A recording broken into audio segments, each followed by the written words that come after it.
दुनिया की बदलती ताकतों के बीच अब ब्रिक्स देश सिर्फ व्यापार और रणनीति की भाषा नहीं बोल रहे, बल्कि सिनेमा और संस्कृति के जरिए भी दुनिया में अपनी नई पहचान बनाने की कोशिश कर रहे हैं। हाल ही में संपन्न कान फिल्म बाजार में विभिन्न ब्रिक्स देश एक मंच पर आए। देखिए हमारी ये रिपोर्ट।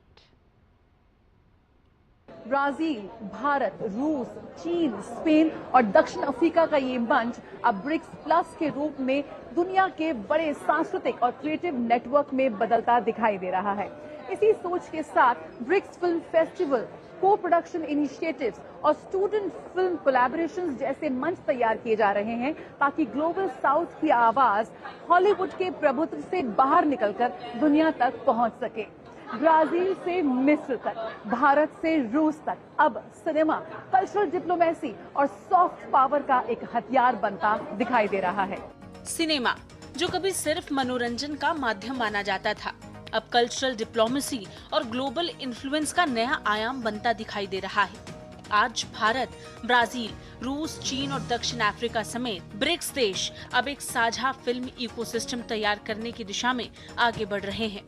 उद्देश्य साफ है, ग्लोबल साउथ की कहानियों को दुनिया तक पहुंचाना और एक नया सिनेमैटिक ऑल्टरनेटिव तैयार करना। We have a number of co-production treaties across the world. We don't have one with India yet. We've been in discussions with them for a while now. I think the last time we were at Cannes, in 2024, we did participate in a panel discussion at the Bharat Pavilion. And this year we're continuing our conversations with the Indian delegation. I think the biggest thing also is obviously the BRICS relationship between South Africa and India. So the relationship stems across many things. I think what has solidified our relationship is with BRICS. And I mean, obviously, when the leadership from India was in South Africa recently for the G20, that strong relationship, those strong relations between South Africa and India were shown most prominently. BRICS देश अब cinema को soft power और strategic storytelling tool के रूप में देखने लगे हैं।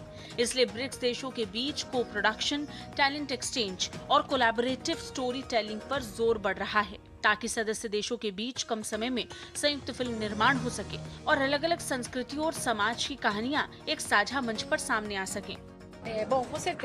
मुझे लगता है कि ब्रिक्स इन देशों के एक साथ आने की ताकत और शक्ति दिखाने आया, और यहाँ मैं ये कहना चाहूंगी कि मैं भारत और ब्राजील को साथ देखकर कितनी सराहना करती हूँ।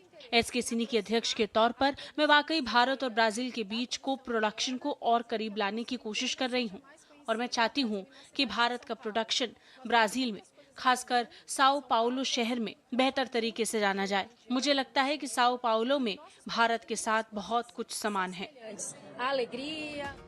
इस इनिशिएटिव का फोकस सिर्फ फिल्में बनाना नहीं, बल्कि कल्चरल एक्सचेंज, क्रिएटिव कोलैबोरेशन और पीपल टू पीपल कनेक्टिविटी को मजबूत करना है। Cinema is art, and of course it's business, and it's the thing that can unite people and of course unites our countries. I believe that this is very important for us today, for connecting and for making even stronger relations within each year.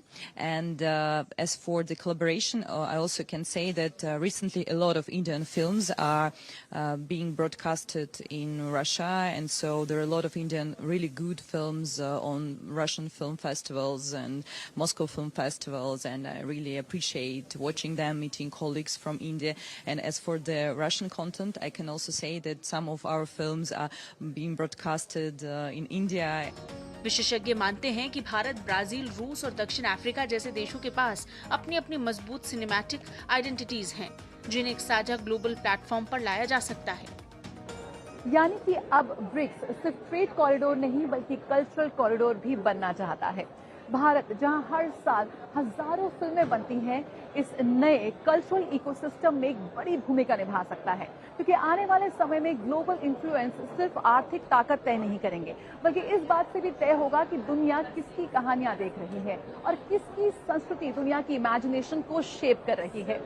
यही वजह है कि BRICS अब एक नई cinematic diplomacy लिखता दिखाई दे रहा है। कैमरा पर्सन अजीत के साथ जया सिन्हा, डीडी न्यूज। और आइए अब रुख करते हैं खेल की दुनिया का।